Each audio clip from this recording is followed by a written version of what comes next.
Jews Okay, in order to... Don't you stick things in my face. A pro-Israeli advocate knocked a camera out of the hands of Allison Weir, president of the Council for the National Interest Foundation. The group just finished their press conference on what they call unjustifiable U.S. aid to Israel. The two sides met when the press club scheduled a pro-Israeli news conference to follow.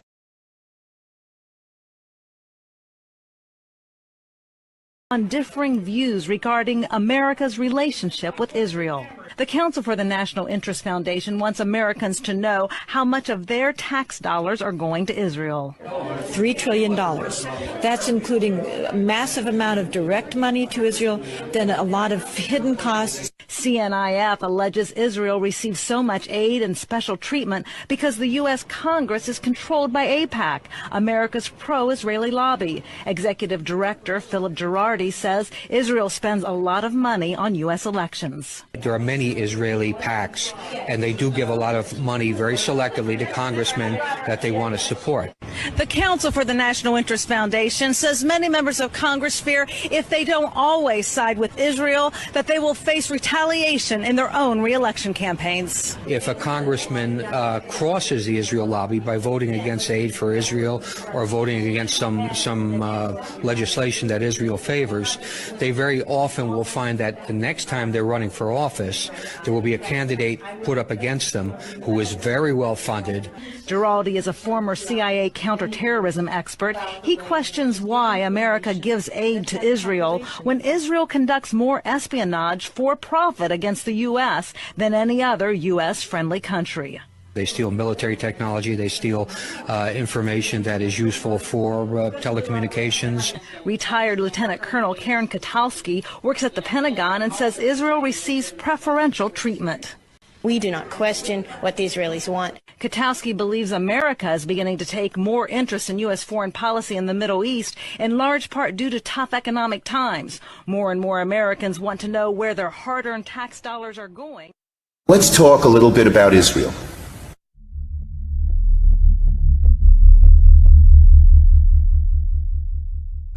We will always stand with Israel first and foremost, so everybody understands that very clearly. There's nobody on this stage that's more pro-Israel than I am. When I was a young senator, I say, if I were a Jew, I'd be a Zionist. I am a Zionist. You don't have to be a Jew to be a Zionist. The uniform that I wore in the military, unfortunately, was not an Israeli uniform. It was an American uniform. Israel has always been a strong ally of ours, and I appreciate that. I voted just this week to give money, more money to them through the Iron Dome. And I made clear to him that his strongest ally in the globe is the state of Texas. I've always proudly stood by Israel. This is not just the result of my work, but also of my many personal talents and experience. I will never yield in my support of Israel and that unshakable bond. And this relationship, from Truman to Trump, is a tradition of supporting Israel deeply. And I think about that every day as I serve as America's Secretary of State. We stand with the democratic state of Israel. And this is why today I come before you to support the $225 million in additional funding. We are the most natural of allies. And like Israel itself, that alliance is forever.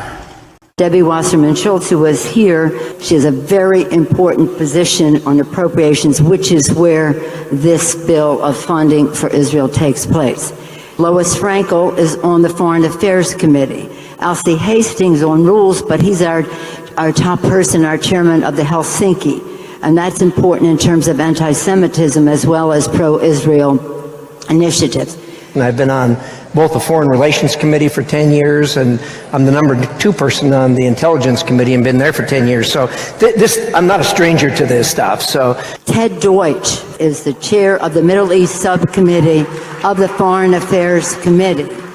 The list goes on. Nita Lowey is the chair of the Appropriations Committee, the first woman, and a big supporter of Israel, as you know. Eliot Engel is the chair of the Foreign Affairs Committee. Adam Schiff is the chair of the Intelligence Committee.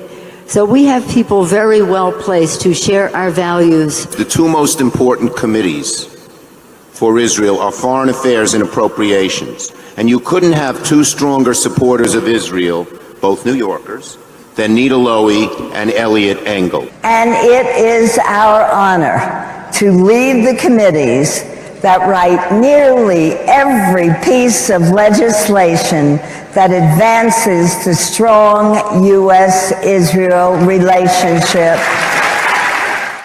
There is tremendous pressure inside the political process to make sure that the voters stay aligned inside either the Democrat or Republican parties. Why? Because both of those parties have been captured by special interests. And there's no more special interest that has any more influence than the pro-Israel lobby. But it's important that Israel always maintains bipartisan support, especially in the Congress. I've, for my entire life, worked to make sure that anytime an issue of U.S.-Israel relationship comes up, that it's overwhelmingly supported by Democrats and Republicans. For the last 10 years, I've had the chance to do it. I always included a Republican lead sponsor because the foundation of our relationship must remain bipartisan as it has been for decades. But if there's one thing that we concur on, whether we be Democrats or Republicans, and we are a bipartisan delegation, we come together in support with our friends, our only true friend in the Middle East, and that's Israel. I believe Israel should never be a partisan issue. And as long as I'm a United States Senator, I will do everything in my power to ensure broad and bipartisan support. I want to thank you, Democrats and Republicans, for your common support for Israel, year after year, decade after decade. No matter on which side of the aisle you sit, you stand with Israel. And as we move legislation, we need all of you to build relationships on both sides of the aisle. Democrats and Republicans together. Every candidate for Congress at that time had a pledge. They were given a pledge to sign. And so the pledge had Jerusalem as the capital city, the military superiority of Israel. American Congress people have to sign this pledge. Yes. But we have to make sure that there is security, because that is the first responsibility of any government. It's the oath we take as members of Congress and any of you who are part of any official organization to protect and defend. And we have to make sure that the security of Israel is essential. That is essential to a solution. I don't believe there is any long-term permanent peace solution, and I think pursuing that's the wrong thing to do. I believe that every day that we can have stability in that region by supporting the Israelis and making sure they have the weapons and the security that they need with our 100% backing is the way to proceed in the Middle East in regard to Israel. For as long as I have the privilege of serving in the Senate from New York, I will unflinchingly, unstintingly, and with all of my strength be Shomer Yisrael, a guardian of Israel. If this capital crumbled to the ground, the one thing that would remain is our commitment to Israel.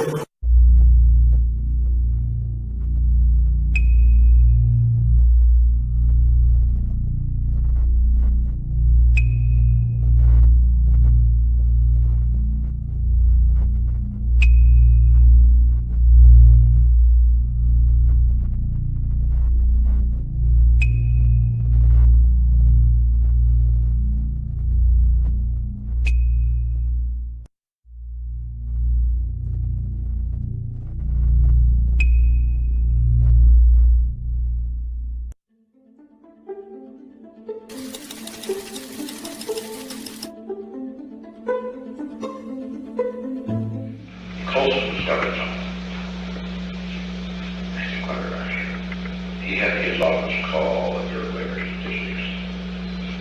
I was thinking it's a time report and a time report. I think ours, when they all said it was goes time. Goes time. But they didn't tell you. I said, who worked?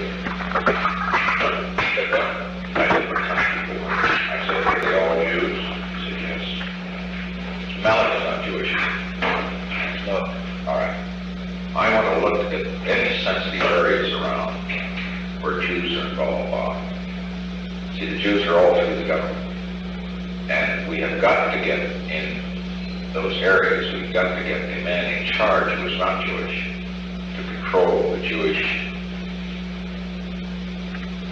You understand? I sure do. The government is full of Jews. I sure do. Second, most Jews are disloyal. You know what I mean? You have a Garment and a Kissinger. And frankly, a Sapphire. And by God, there are exceptions. But Bob, generally speaking, you can't trust the bastards. They turn on you. Are you correct? Am I wrong or right? And their whole orientation is against this administration anyway. So they have this arrogant attitude too. Sure. So, and they're smart. They have the ability to do what they want to do, which is to hurt us. Which is the problem. They have the ability that some people that are out there, he doesn't have any Jews. He's only got, he got this one. He's got quite a horrible bastard. His aides, none of his aides have ever been Jewish. Even Tony Lake, who turned him, is. That's right. But the young guys that he's always had. But I agree that once the Jews check, Alex particularly check the Jews throughout the administration. He's got a Jewish set in any place. And they're all working on it. And see what we can do about it.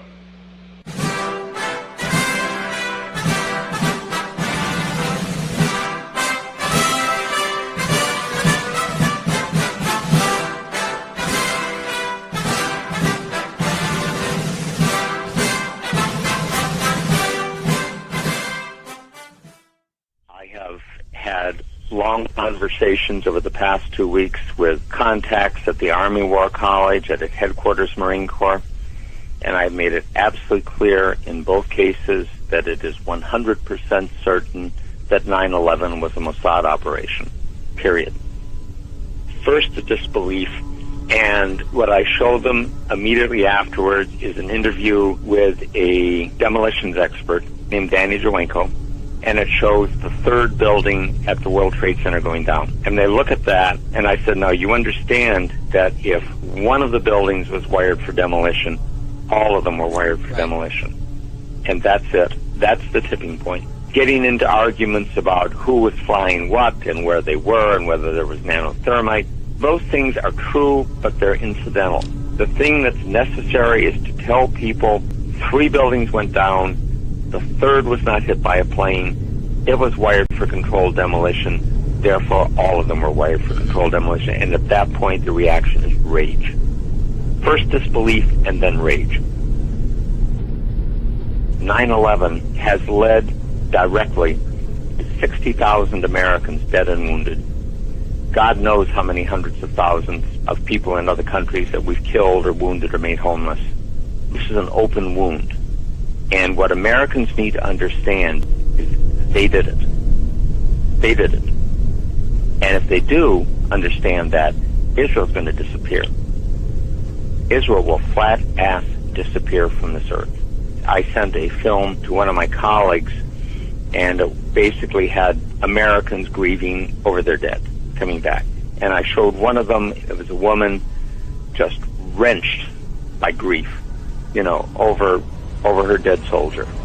And I said, if Americans ever know that Israel did this, they're going to scrub them off the earth. And they're not going to give a rat's ass what the cost is. They are not going to care. The first thing, Mark, is astonishment. They didn't know. They truly didn't know. And these are not unintelligent people. They really didn't know. And the next statement is rage. Real rage. The Zionists are playing this as truly an all-or-nothing exercise. Because if they lose this one, if the American people ever realize what happened, they're done. The military has not been bought. The military is loyal, but it has not been bought. And if it ever understands this, really, really deeply understands this, and this is what I got when I put some of these things to the Army War College and to headquarters Marine Corps. I mentioned to a contact at headquarters Marine Corps, I said, they did 9/11. And it was, you don't mean it. I said, absolutely. And if they ever understand that, these people are history.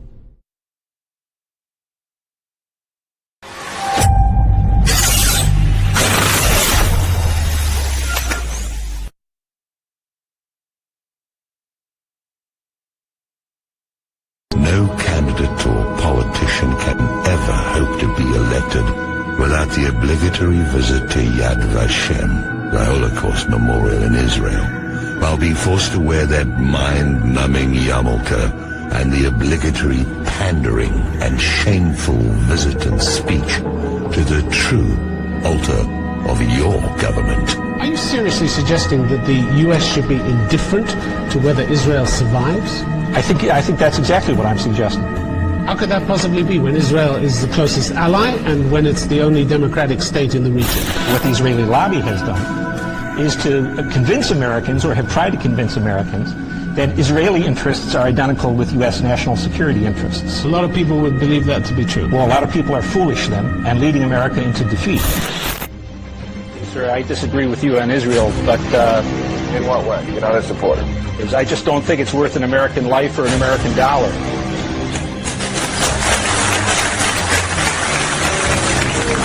You don't think the existence of Israel in the world is worth an American life or an American dollar? Not only Israel, sir, but Saudi Arabia or Kuwait or Bolivia. I'm much more... You're really not telling me that Israel is on a par with Saudi Arabia. What I'm telling you, sir, is I'm most interested in the survival of the United States. But Israel is a democracy in a part of the world that has none. So what, sir? It doesn't matter to Americans if anyone ever votes again. It doesn't... We'll get by just fine, sir. So you're saying, like back in 1973, when Israel's very existence was threatened in the Yom Kippur War, and we did come to their aid, we shouldn't have done that, and we shouldn't do it again? What I'm saying, sir, is we should have revisited the situation after 1973 and not be the unqualified sole supporter of Israel at the moment. I think it earns America tremendous pain and increasingly dead Americans fighting wars that are not ours to fight. On our Independence line, John, good morning for Michael Schweier. Good morning. I, for one, am sick and tired of all these Jews coming on C-SPAN and other stations and pushing us to go to war against our Muslim friends. They're willing to spend the last drop of American blood and treasure to get their way in the world. They have way too much power in this country. People like Wolfowitz and Fife and the other neocons that Jewed us into Iraq, and now we're going to spend the next 60 years rehabilitating our soldiers. I'm sick and tired of it. John in Franklin, New York. Any comments? Yeah, I think that, of course, American foreign policy is eventually up to the American people. One of the big things that we've not been able to discuss in this country for the last 30 years is our policy toward the Israelis. Whether we want to be involved in fighting Israel's wars in the future is something that Americans should be able to talk about. They may vote yes. They may want to see their kids killed in Iraq or Yemen or somewhere else to protect Israel. But the question is, we need to talk about it. Ultimately, Israel as a country is of no particular worth to the United States. It doesn't. You mean strategically? We have they have no resources we need. Their manpower is minimal. Their association with us is a negative for the United States. Now that's a fact. What you want to do about that fact is entirely different. But for anyone to stand up in the United States and say that our support for Israel doesn't hurt us in the Muslim world, or our support for Hosni Mubarak's dictatorship doesn't hurt us, is to just defy reality. The real problem is the leaders of the Jewish American community in the United States who influence and corrupt our Congress to support Israel when we have no interest there. You imply that the Israeli lobby is dragging the United States into the wars, into the conflict?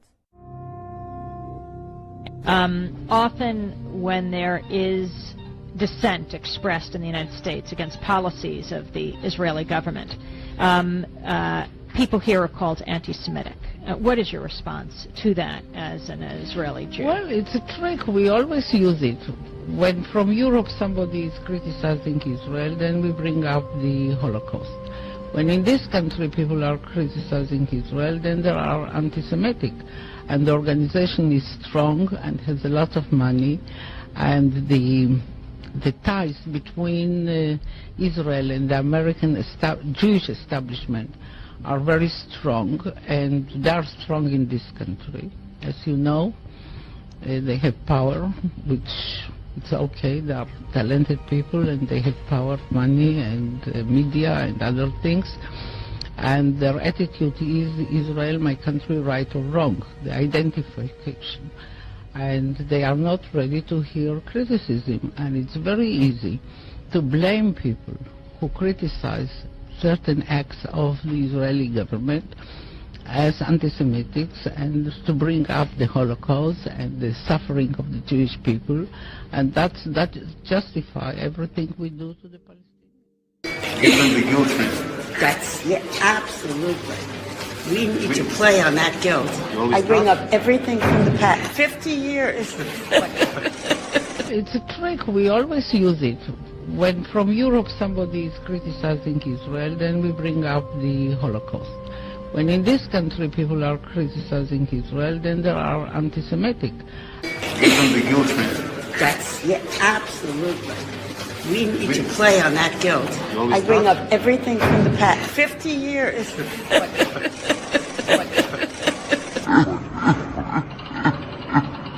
I say again, you need not be a Jew to be a Zionist. The fact is that since then I've known every single prime minister, and it's been an honor. Formed strong working relations with each of them. And now, this is my 10th visit. Every chance to return to this great country, where the ancient roots of the Jewish people date back to biblical times, is a blessing. Because the connection between the Israeli people and the American people is bone deep. We invest in each other. We dream together. Our own intelligence agencies in the United States of America have determined that domestic terrorism, rooted in white supremacy, is the greatest terrorist threat to our homeland today. I've been around a while. I never thought I'd hear that or say that. Enough. We need to say clearly and forcefully, white supremacy, all forms of hate fueled by violence have no place in America. Fair to call it out as complicity. The violence and the haters are in a minority. But unless we speak out, it's going to continue.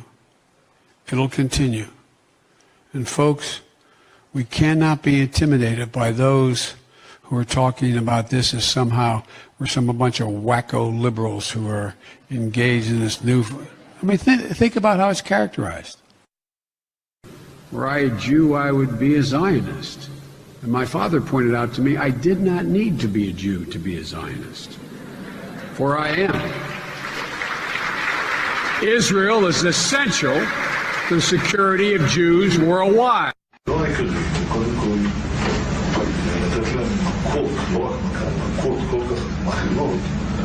שהמחיר יקבל ביצוע, כרגע המחיר לא קבל ביצוע. התקפה רבת היקף ברשות הפלסטינית.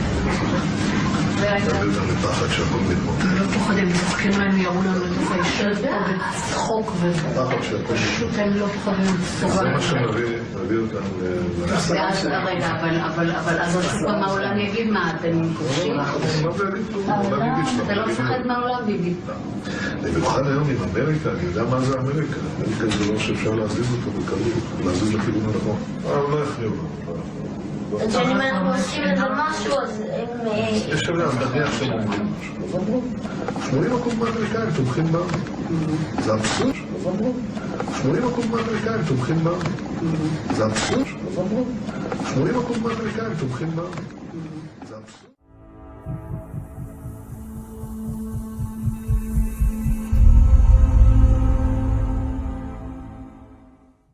Deal with anti-Semitism that I think if you look back 20 years ago, anti-Semitism is worse today than it was, which is really incredible that we would be seeing that. And I think the best way to do it from a position in elected office is we got to go on offense against anti-Semitism. I think we've done a good job of doing that in conjunction with the Florida legislature. My first year in office, we signed the anti-Semitism bill into law. Actually, when we were in Jerusalem, that basically says, anti-Semitism is akin to how we would treat racism. It has no place in our academic institutions, not just K through 12, but also higher education. And we thought that that was very important and send a strong message.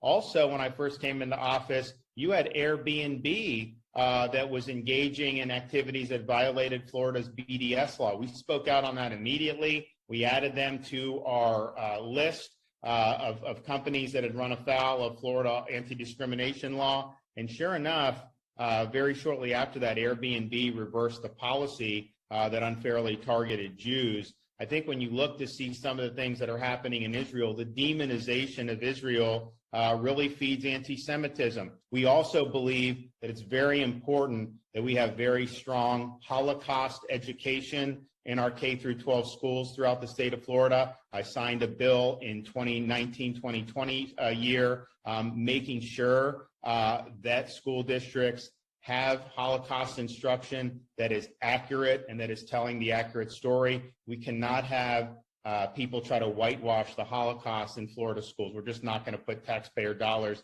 to that. Very important that that story is told.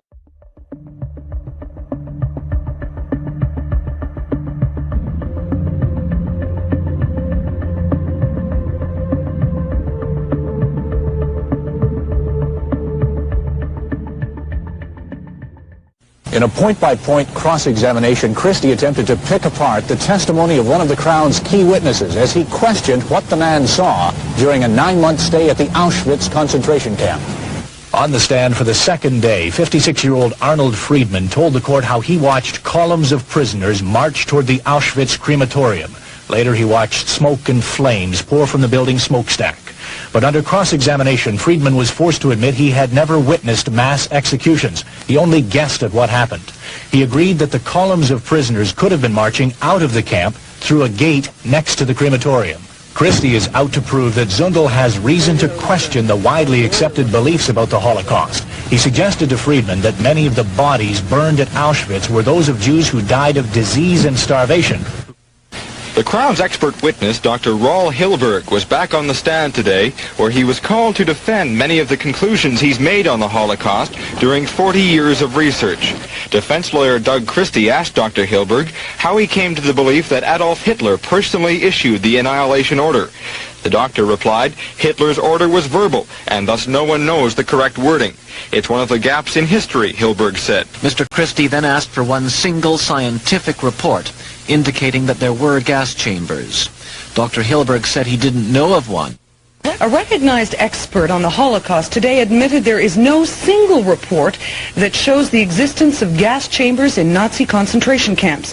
Dr. Raul Hilberg was testifying for the third day at the trial of Ernst Zundel.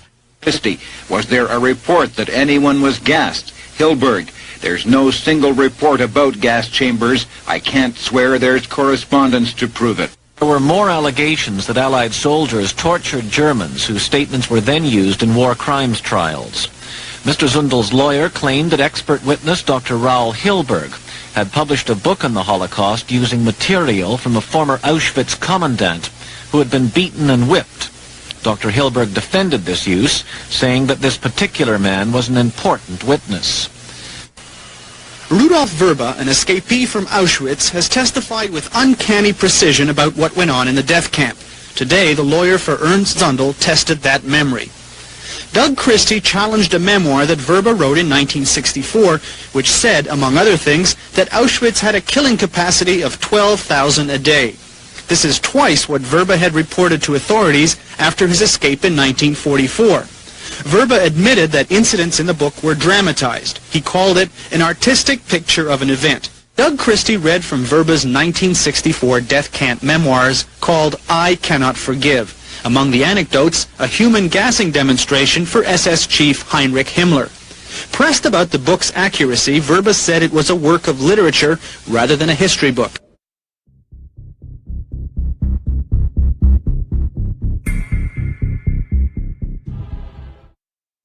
Dr. Fauci, do you still support funding of the NIH funding of the lab in Wuhan? Senator Paul, with all due respect, you are entirely and completely incorrect that the NIH has not ever and does not now fund gain-of-function research in the Wuhan Institute Do they fund of Dr. Virology. Barrick? We do not fund. Do you fund Dr. Barrick's gain-of-function research? Dr. Barrett does not doing gain-of-function research, and if it is, it's according to the guidelines, and it is being conducted in North Carolina. Not You don't think in inserting China. a bat virus spike protein that he got from the Wuhan Institute into the SARS virus is gain of function? That is You would not- be in the minority because at least 200 scientists have signed a statement from the Cambridge Working Group saying that it is gain of function. Government scientists like yourself who favor gain of function research. I don't favor gain of maintain function research that in the China. disease You are arose saying naturally. things that are not correct.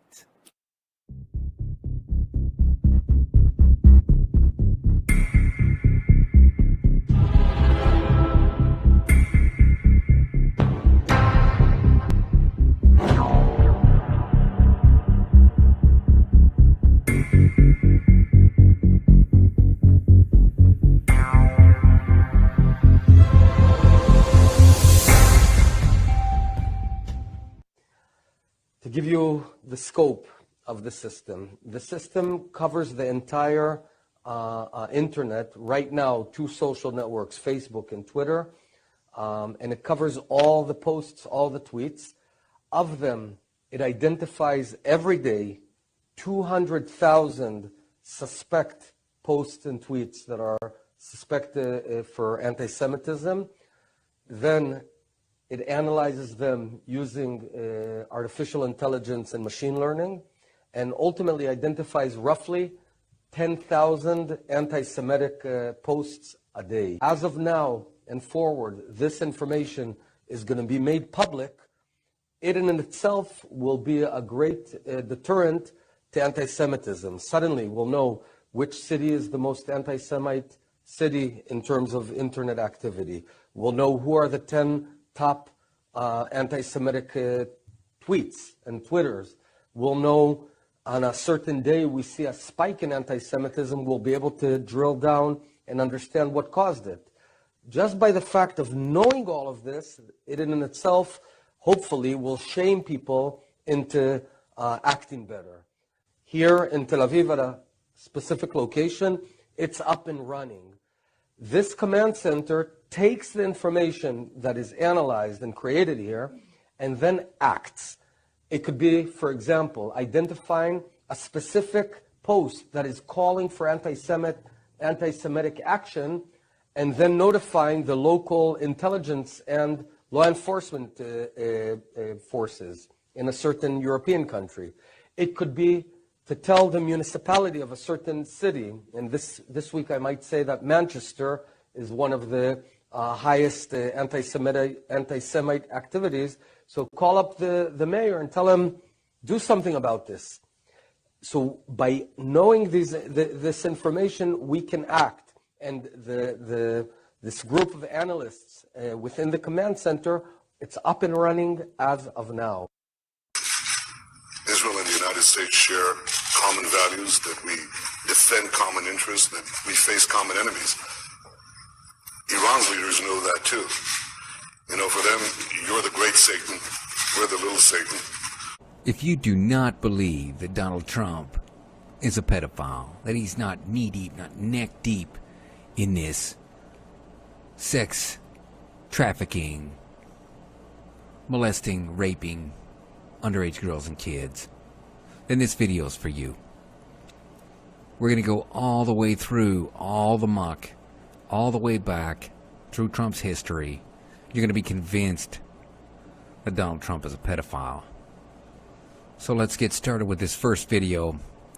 The mainstream media, the Jewish media, released this video trying to say, oh, Trump knew Epstein years ago, but he's not affiliated with him now. Is for sex trafficking. He has pleaded not guilty. The president says his relationship with Epstein was no different than anyone else in their elite circle. Well, I knew him like everybody in Palm Beach knew him. He was a fixture in Palm Beach. I don't think I've spoken to him for 15 years. Yet, a tape in the NBC archives of a Mar-a-Lago party shows Look at Trump those two giving scumbags. Both of them. So let's get started. We got a lot of information to cover here. First off, if you were not tuned into the Truth Movement in 2016. You didn't know where to look. You didn't even hear a word about this Trump escorts. Trump ran an escort agency. That's right. President Pimp. The Trump escort scandal. Did you know Donald Trump's beloved brand name was used for a high-end escort service? You'd think with all this talk about Donald Trump being a misogynist that some left-wing outlet would have picked up on this story. For most of the presidential campaign, the only media outlet to cover the story was Red State. You didn't hear a word about this in the Jewish media. The domain name, which was acquired in 2007, now redirects to Mystique Companions, the new name for Trump escorts. Almost nothing on the site has changed besides a logo. The new domain name was purchased at the end of October, and Trump Escorts was rebranded in November of 2015. While Donald was in the heat of his primary battle, he covered it up while he was running for president. If you don't believe me, take a look at the Internet Archive of the site from October 2015. And that's where we're going next. Let's have a look. Here it is. This is a Twitter archive. Truthers just went digging and posted all their stuff here. There's all kinds of information here. Very salacious. I want to show you this. Who is that? Who's that woman?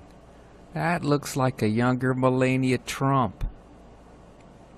Let me just read a paragraph here. Our ultimate aim is to ensure both you and the model have a wonderful, beautiful experience together. To help select the most appropriate model to join you, we'll consult with you about your preferences and ensure your perfect woman is available. Trump was a pimp, people. Now here's Mystique Entertainment, and I want to show you one more thing here.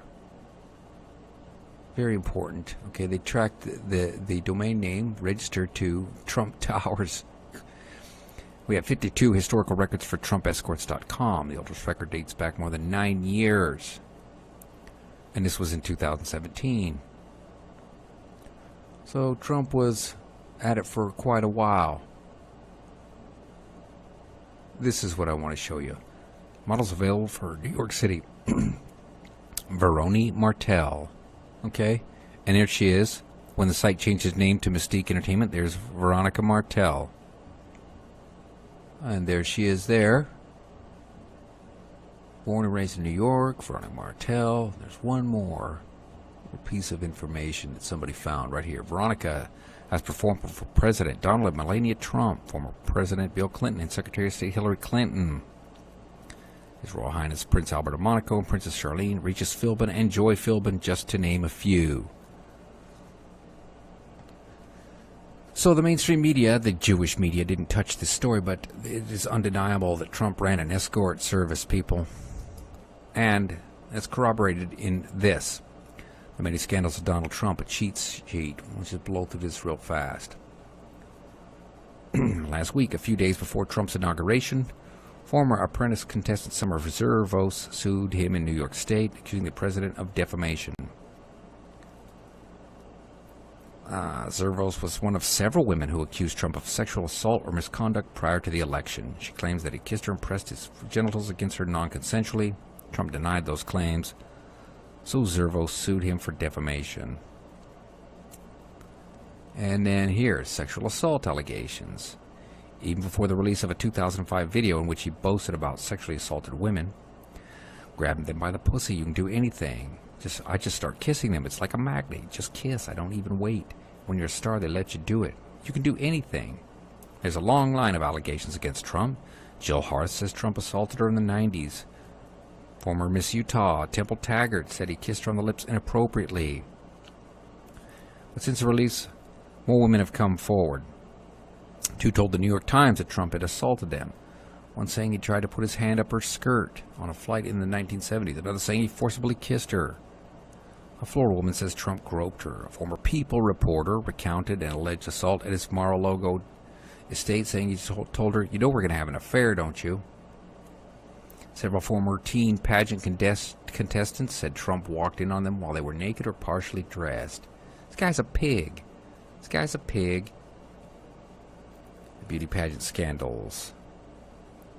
After years of attending beauty pageants, Trump seems to have always enjoyed the company of beautiful, scantily clad women. He decided he wanted to get on the business himself, meeting with George Horney and Jill Harth, a couple that ran the American Dream pageant. Harth and Horne alleged that Trump started making passes at her almost immediately. On one occasion, Trump allegedly asked them to bring some models to a party. Harth alleges Trump groped her. On other occasions, he forced Harth into bedrooms and made passes at her. Harth sued Trump, alleging sexual misbehavior, while the couple together sued him for breach of contract. The couple settled with Trump for an unannounced sum, and Harth dropped the suit. Going to hear that over and over again.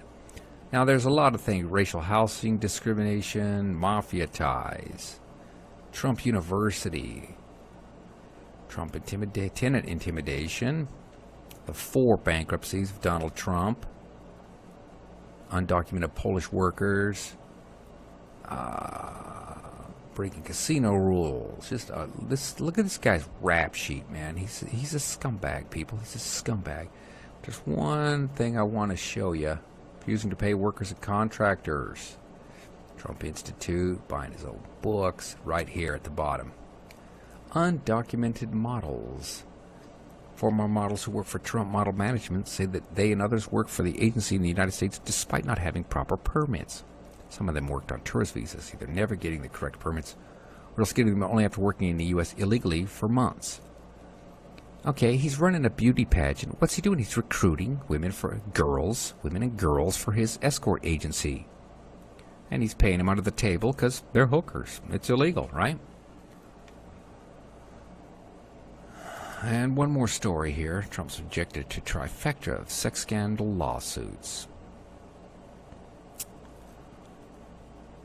More than a year after Trump took office, he finds himself the target instead, increasingly enmeshed in litigation. Just Tuesday, former Playboy model Karen McDougal sued the publisher of the National Enquirer to escape an agreement that appears to have been aimed at bottling up her story of an affair with Trump. A state court's judge in New York rejected a bid by Trump's legal team to use presidential immunity to shut down a lawsuit from former Apprentice contestant Summer Zervos.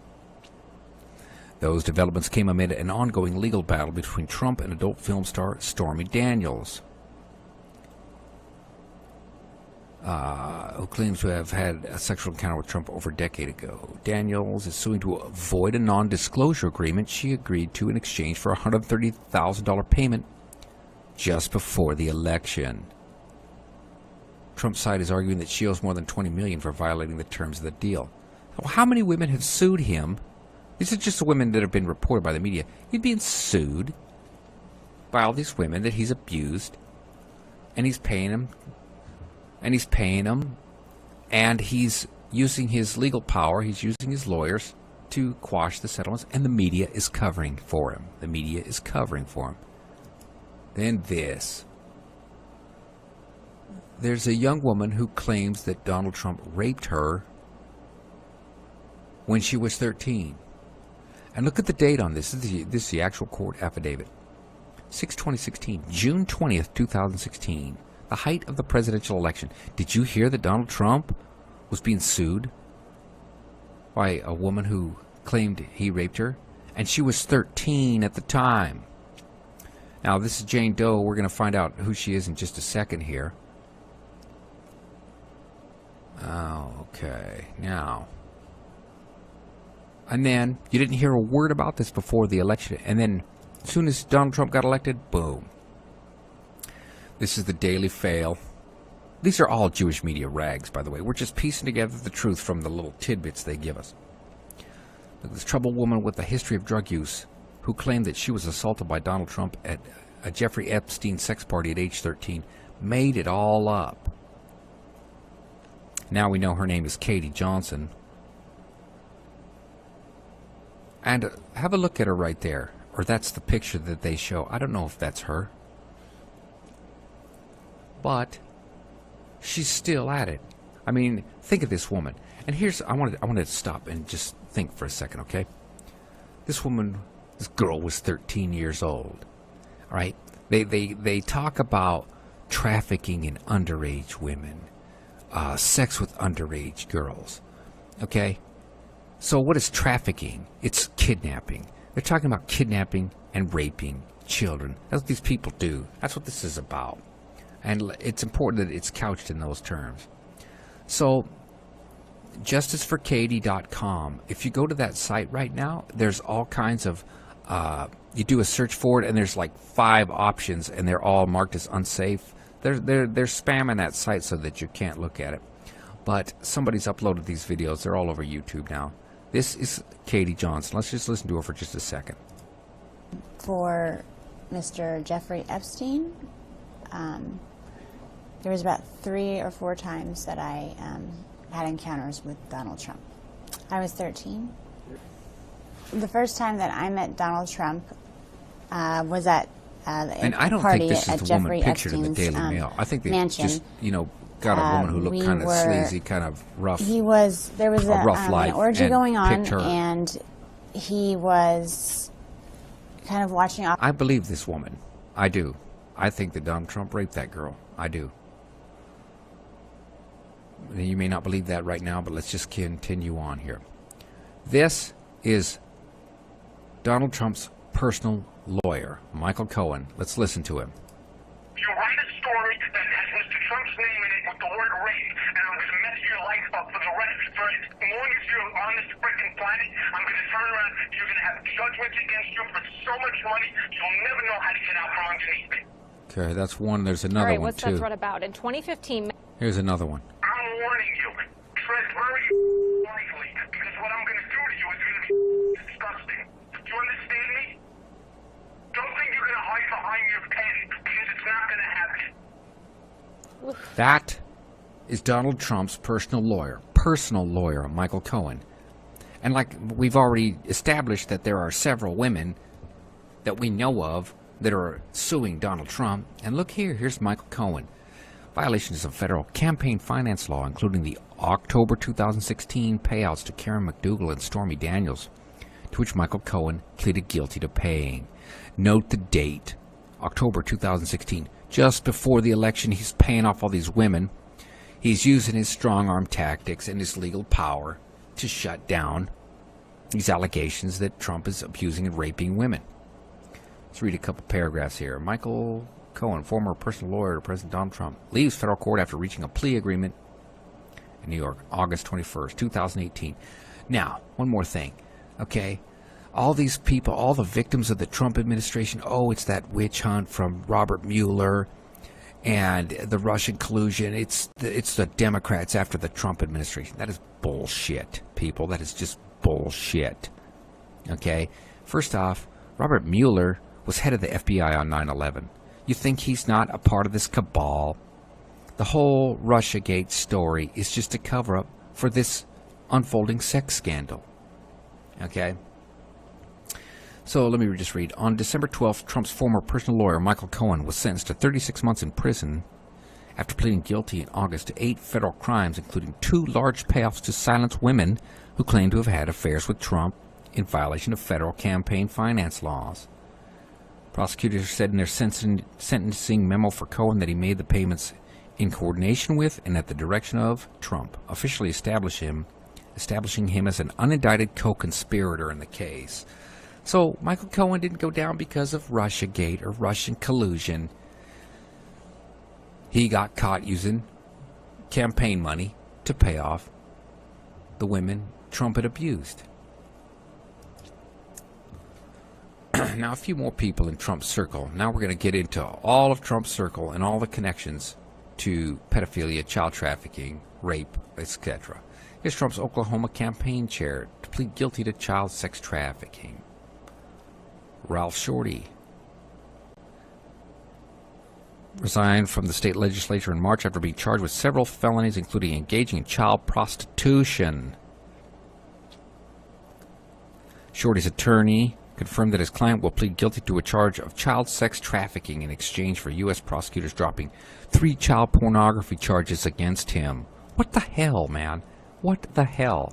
And then Trump's Kentucky campaign chair pleads guilty to child sex trafficking.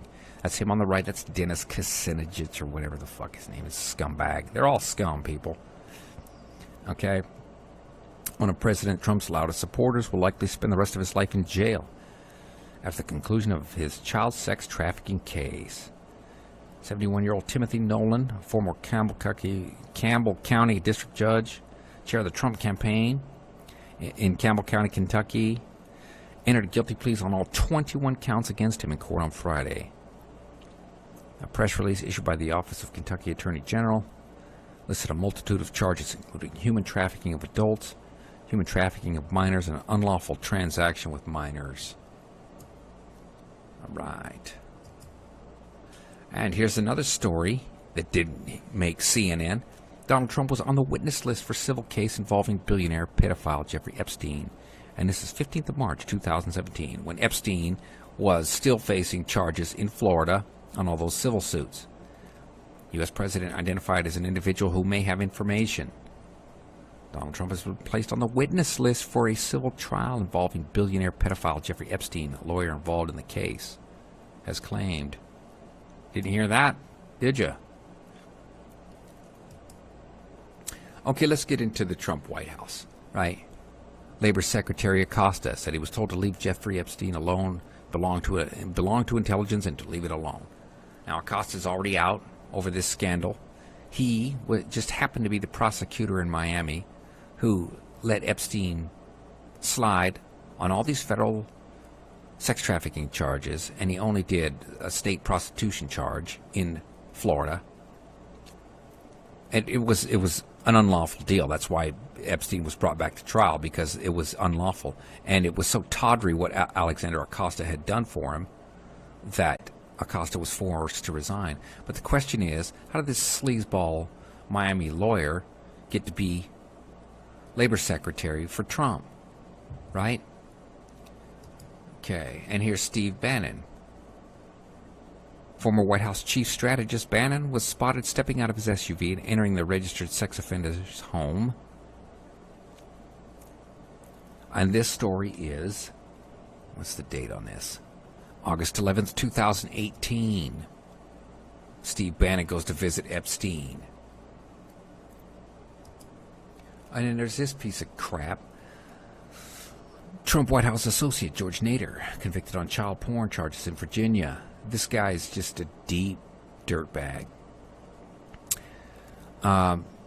Let's see. George Nader emerges as a key player and advisor to the Emirati Crown Prince. Nader is believed to have represented the kingdom's interests in White House meetings and frequently met with Jared Kushner, that's Trump's son-in-law, during the early months of the Trump administration to discuss U.S. policies. But before he reemerged as a Middle East power broker, the one-time publisher accrued a record of criminal charges. In 1985, federal authorities charged Nader for importing sexually explicit materials, including magazines and pictures that depicted nude boys and other materials showing boys engaged in a variety of sexual acts. The case was dropped shortly before trial. In 2003, he was convicted on 10 counts of sexually abusing underage boys in the Czech Republic. Nader served a year in prison abroad for those charges. Nader was convicted of bringing child pornography to the United States from Germany. The records were automatically sealed when the case was decided in 1991. This is just old school perverted scumbags. Nader was accused of transporting 2 videotapes in his luggage through Virginia's Dulles International Airport in July 1990. Each video depicted a minor engaged in sexually explicit conduct. Nader was sentenced to 6 months in a local facility, according to court records. Okay. Another Trump White House insider. And then this. Accused pedophile Nader helped Bannon secure $100,000 in speaking gig. Private emails reviewed by the Daily Beast show that accused sex trafficker George Nader helped Steve Bannon secure a $100,000 speaking gig in 2017 for a conference in Qatar. Bannon at the time had just resigned as President Donald Trump's chief strategist. Nader, a former Trump advisor, was indicted on charges of importing child pornography and traveling with a minor to engage in illegal sexual activity. Jesus. These people are all scum and they're all connected. That's what this video is about. And then back to the Daily Fail, and this is 21st July 2019. Jeffrey Epstein partied with Trump's closest advisors including Wilbur Ross, Rudy Giuliani, and Steve Minikin at dinner hosted by David Koch just 2 months after his release from prison. Okay. Wilbur Ross is Trump's Commerce Secretary. Steve Minikin is Trump's Treasury Secretary. Okay, now let's have a look at this Wilbur Ross. Getting Donald out of debt, the 25-year-old ties that bind Trump and Wilbur Ross. Trump made a bold bet on Atlantic City when he opened a third casino there, the colossal Taj Mahal, in April 1990. Even riskier, he financed a project with $675 million in junk bonds at a 14% interest rate. Within months, Trump was struggling to make the massive bond payments as Atlantic City foundered. In stepped Ross, then head of Rothschild Incorporated's bankruptcy advising team. Ross reportedly saw crowds pressed against Trump's limo windows to get a peek at the mogul and realized the value of Trump's celebrity. Trump is a tool of the Jewish oligarchy, the Jewish crime syndicate. And Epstein was his controller. Epstein had control over him. Okay, now, let's get into NXIVM here, and we're still working on the White House, though. NXIVM, how is former Trump advisor Roger Stone connected to the cult allegedly led by Alice Mack, Keith Raniere? Former Trump advisor Roger Stone was previously one of several powerful political players on the payroll of NXIVM, the celebrity-studded self-help organization now at the center of a far-reaching criminal probe into sex trafficking and forced labor. The controversial political strategist confirmed in Newsweek that he worked as a lobbyist for the group for about 2 months in 2007. Roger Stone. This guy reeks of Jew. I've been looking all over for the Jewish connection. He's connected to Epstein. He's connected to Cohn. Excuse me, Cohn. Ronald Reagan's handlers. I mean, this guy goes way back. He has a tattoo of Nixon on his back. That's how far back he goes. That's when he got his start in controlling American politics. He's a high member of this Jewish crime syndicate. But look what I found, okay?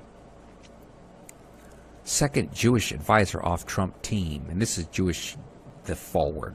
Jewish fearless forward. Right? But look at this. Correction. JTA is retracting this brief sent out yesterday. Roger Stone is not Jewish. Bullshit. Okay? The Donald Trump presidential campaign and Jewish advisor Roger Stone have parted ways. The Trump campaign claimed that it fired Stone, while Stone said he resigned. Another Jewish Trump advisor, Sam Nunberg, was fired from the campaign a week ago over racist and incendiary Facebook posts. So this video doesn't deal with the Jewish connections and the Jewish control over Donald Trump, but there are other videos online that do that. This is about the sex scandal. But here goes Roger Stone. He's finally arrested. Listen to this. Not accuse Roger Stone of directly colluding with the Russians to influence the election, but they do bring the Robert Mueller investigation one step closer to the Trump campaign, involving a man who's been a friend and confidant of Donald Trump's for more than 30 years. Roger Stone was defiant after and a there he brief is federal acting court out. appearance in Fort He's acting Lauderdale, like Florida, this martyr. where FBI agents Like- arrested him. Like he's a sacrificial victim of this Mueller Russiagate bullshit. It's bullshit. They're investigating the Jews in control of the Trump administration, and Roger Stone is one of their targets, and they've got him on some charges. But did you notice that commentator said, oh, his friend and confidant for 30 years? These are Trump's Jewish handlers. This is the crime syndicate behind Trump and the Clintons and this entire government, people. Okay, William Barr, the Attorney General. During Attorney General William Barr's confirmation hearing, he was mostly peppered with questions about how he would handle the Mueller report. Senator Ben Sass's questioning, however, diverged from the pack. Sass asked Barr about the lenient sentence given out to billionaire pedophile Jeffrey Epstein. The future Attorney General told Sass he would look into the matter. This, however, was not the first connection between Barr and his family and the disgraced pedophile. In 1973, Barr's father, Donald, the headmaster of Manhattan's Dalton School, hired Epstein as a calculus and physics teacher. while hiring Epstein was not strange. A noted mathematics genius. That is complete bullshit. Was not strange on its face. The hire was unusual for a couple of reasons. Epstein did not earn a college degree, as he dropped out of New York's prestigious Cooper Union. The other odd circumstance was that the new teacher was only 20 years of age. So William Barr's father hired this scumbag at 20 years of age. But check this out, people. This is something.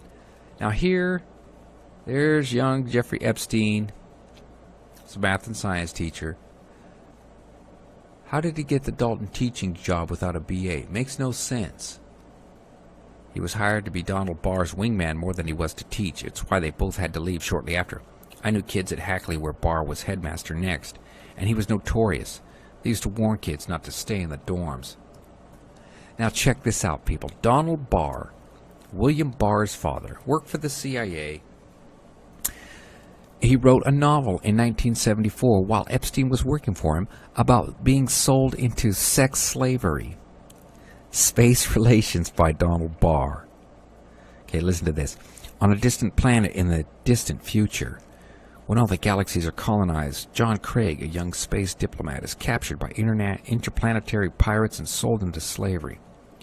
On Kosser, where boredom and absolute power have driven the rulers to a special kind of madness, Craig is auctioned off to the exquisite lady Morgan Sidney, a beautiful, sensual woman. He soon makes his way from the hellish slave mines into her bed in the tower of her castle. Now, check this out, okay? William Barr. Look at this. Look at this photo. He's third from right. He's third from the right here. And this is in the administration of George Bush the First. George Bush the First, 1988 to 1992. That's a young William Barr, and he was Attorney General there too. He had worked for the CIA during Iran-Contra. He's a well-connected piece of shit. Okay, he knows exactly what's going on. Okay. Now let's get into the NXIVM. Let's get more into NXIVM. This is Claire Bronfman, one of the co-founders of NXIVM, with her sister Sarah Bronfman. Bronfman heiress pleads guilty in NXIVM sex slave case. A wealthy heiress pleaded guilty on Friday in a sensational case accusing a cult-like upstate New York group of creating a secret harem of sex slaves for the group's self-anointed spiritual leader. Bronfman, the 40-year-old daughter of the late billionaire philanthropist and former Seagram chairman Edgar Bronfman Sr., told the judge she wanted to help people through NXIVM, but ended up dishonoring her family. Edgar Bronfman at one time served as head of the World Jewish Congress. This is a very well-connected billionaire Jew. Okay, and then check this out, just real quick. And this is Claire and Sarah Bronfman, heir to the Seagram's fortune, bankrolled, silencing lawsuits against NXIVM adversaries. Just real quickly here. One paragraph. Part of the reason Rainier's alleged abuses have stayed under the radar so long is his company's history of aggressive lawsuits. Ex-members say they were used to silence and intimidate whistleblowers. Over 15 years, the company launched countless legal fights in Canada and the U.S. for everything from breach of confidentiality agreements and defamation to criminal mischief, hacking, and extortion. Many of those lawsuits have been made possible thanks to two of NXIVM's wealthiest and highest-ranking members, Claire and Sarah Bronfman. As heiresses to the Seagram's whiskey fortune, the sisters have funneled untold millions into what one ex-member facing legal action called a litigation machine. Okay, and we've seen this litigation machine, right? Michael Cohen, all the lawsuits against Trump. And behind it all is the Jewish media protecting these people. We didn't hear a word about this until finally somebody got busted. What was her name? Allison Mack, that skank that got busted. And then this case got, now they're reporting it. They're talking about this because they have to, not because they want to. Okay, now, Sarah Bronfman, right? One of the Bronfman sisters. Get this. Sues Trump International Hotel Condo Board over a $160,000 repair bill. Check this out.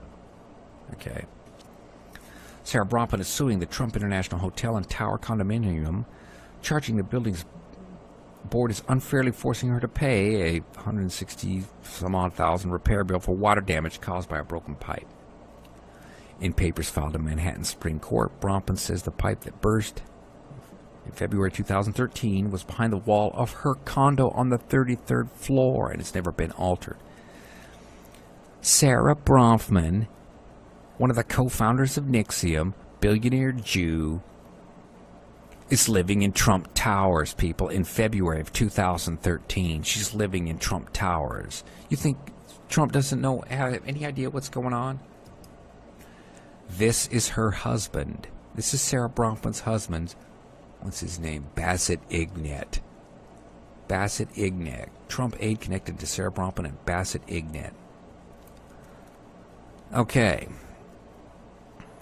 Joseph Whitehouse Hagan, President Donald Trump's deputy chief of staff for operations, once had Bassett Ignet as a client. Hagan and his firm worked with Ignet from 2011 until at least 2013. Hagan would help him build support for the rebel government that toppled Muammar Gaddafi, and later he and his colleagues would run an international treasure hunt to try and recover Libya's stolen billions. Ignet, however, was deeply involved in NXIVM, the celebrity sex cult, whose leadership is now under federal indictment. And here's another little tidbit from here. Ignet met with the man the U.S. believed to be the mastermind of the 2012 terrorist attack on the U.S. embassy in Benghazi that killed a U.S. ambassador, who has since been convicted on terrorism charges. So Ignet met this scumbag who killed our people in Libya. Okay. So let me be very clear. Let's be very clear. Sarah Bronfman is renting a condo in Trump Towers, and Trump's deputy White House chief of staff was retained by this guy, was retained by him in 2013. And here it is. Day after BuzzFeed reveals Trump aide Joe Hagan's ties to NXIVM, he resigns. Another Trump White House insider implicated in this scandal. Acosta's gone. This guy is gone. Roger Stone, Bannon, all these people are connected. Okay, where is it? White House Deputy Chief of Staff Joe Hagan announced his resignation, the White House said today. And that's just because NXIVM went public, people. That's exactly what it was. He's implicated in this scandal, and he was forced to resign. So all these people connected to Donald Trump, connected to Epstein, connected to child trafficking. And you think that Donald Trump, is innocent in all this. You're not deceived. You're deceiving yourself, right? Now, we now know that Donald Trump did appear in Epstein's flight logs. I'll show you that next. But until yesterday, until this story came out, everybody could say, oh, well, Donald Trump, he wasn't in the flight logs of the Lolita Express. Well, for the most part, that was true. Trump had his own plane, and Trump flew Epstein on his plane to the Mar-a-Lago. But we do know that Trump was in Epstein's little black book. In fact, there were 14 phone numbers for Donald Trump. And then there's this. This just came out. Unsealed flight logs show that Trump was on Epstein's private jet in 1997. Let's scroll on down here. Dun, dun, dun. There's Donald Trump. The other named passengers besides Trump and Dubbins are Jeffrey Epstein, Ghislaine Maxwell, Mark Epstein, and someone identified as Didier. Date of flight, January 5th, 1997. This entry corroborates the decade-old testimony of Mark Epstein, Epstein's younger brother, who said in a 2009 deposition that he witnessed Trump fly on his brother's private jet in the late 1990s. Okay. So we now know that, yes, Trump did fly on Epstein's plane. And then there's this story, just came out yesterday. All these unsealed documents, and now that Epstein is, we'll talk about that, whether he's disappeared. He's on a beach in Tel Aviv. He's not dead. But that's another video. But this story. Jeffrey Epstein brought an underage-looking girl on board Donald Trump's plane as they flew from New York City to Florida. Epstein may have secretly sex trafficked an underage girl across state lines aboard Donald Trump's private jet, right under the now president's nose, DailyMail.com can reveal. Thanks, Daily Fail. And, listen to the way they spin that. Epstein flew from New York to Palm Beach, Florida in 2000 on Trump's plane, right? And then here, this is what I'm saying, is that Trump didn't appear in the flight logs much for Epstein's plane because he had his own.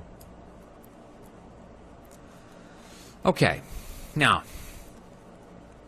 after the Epstein incident in jail, okay, and if you think he committed suicide by hanging himself, then you think that he knelt down on the floor with these sheets made of paper and hung himself. Or, if you don't believe that, then they want you to believe that, oh, the Clintons got it. The Clintons infiltrated some commando team and executed and strangled Jeffrey Epstein in jail and snuck out. Okay? If anybody's going to have anybody killed, Epstein would have them killed. But watch how Trump plays this. Are involved in Jeffrey Epstein's death? I have no idea. I know he was on his plane 27 times, and he said he was on the plane 4 times. But when they checked the plane log, Bill Clinton, who was a very good friend of Epstein, he was on the plane about 27 or 28 times. And with that, Donald Trump defended his decision to boost a conspiracy theory tying former U.S. President Bill Clinton to convicted sex offender and now deceased financier Jeffrey Epstein.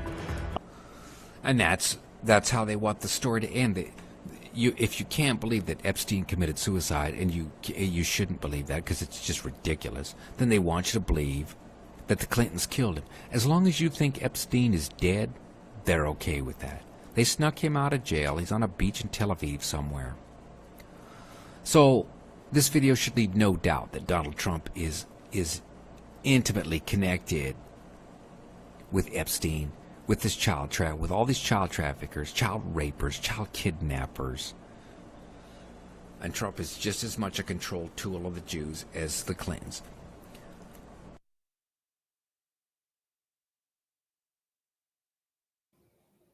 Everybody needs to do their own research. Most people just throw it to the side and say, oh, they don't want him to be president. These are people that don't do any research. All they want is what they believe is a savior. I'm here to tell you, you only have to save yourself. Everything else doesn't matter. You can show them the truth and they will not believe you.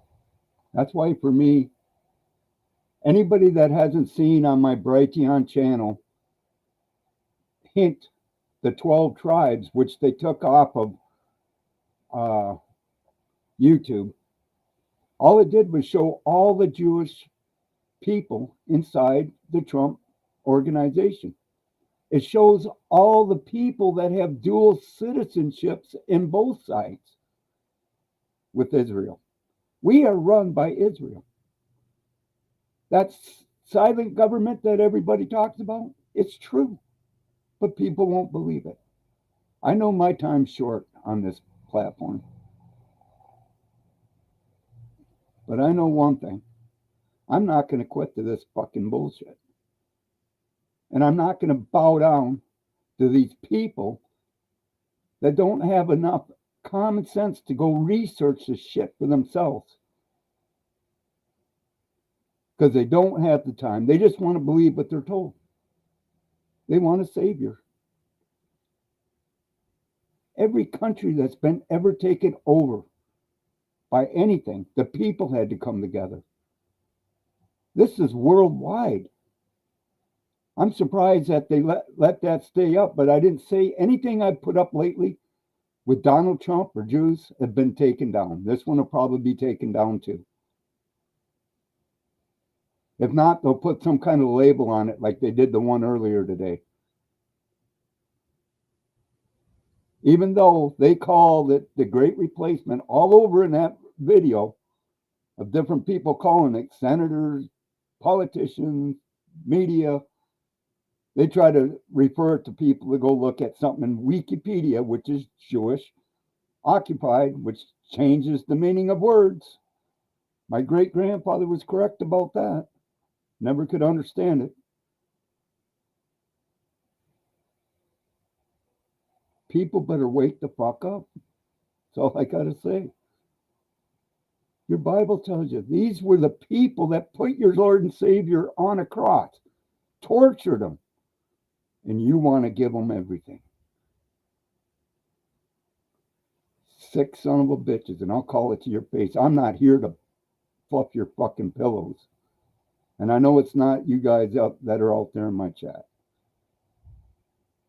When I speak to the ones that are stupid. I ain't gonna fuck their fucking pillows. Nor should I have to. These are the same people that would be mad at Moses when he came off the mountain because he told them that they're going to go to hell if they kept doing what they're doing. Oh, don't say that. You hate me. You know what? I'm going to tell you exactly what you are. I'm going to start calling people what the fuck they are. I'm not afraid. I was promised death the day I was born. I'm not going to be afraid of it.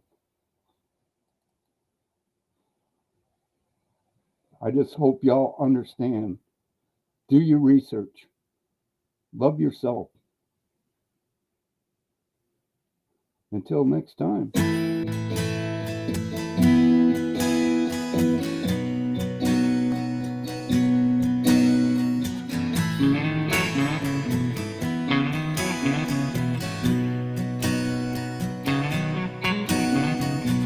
I miss your smiling face in the morning. You've been more to me than a friend. Ooh, how I miss your sweet voice calling. But I know one day I'll see you again. I'll see you again. Your kindness kept me close in the darkness. You were my guiding light till the end. And just like that, now it seems you're the farthest. But I know one day I'll see you again.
Seems so heartless.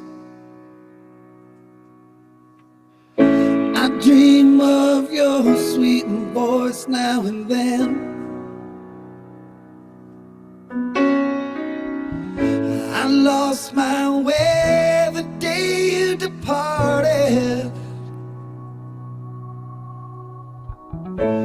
I can't help it, I miss my friend.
see all of you again.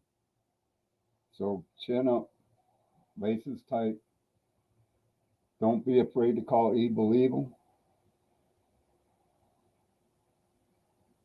Try to do all you can to try to save what God created, not let them lead us into what's coming. Stay true to your God. Because I don't care who your God is, we're all in the crosshairs. And like I said, if none of you have seen that, go over to my Brighteon channel, End of the World 1, and watch Hint, the 12 tribes. And you tell me.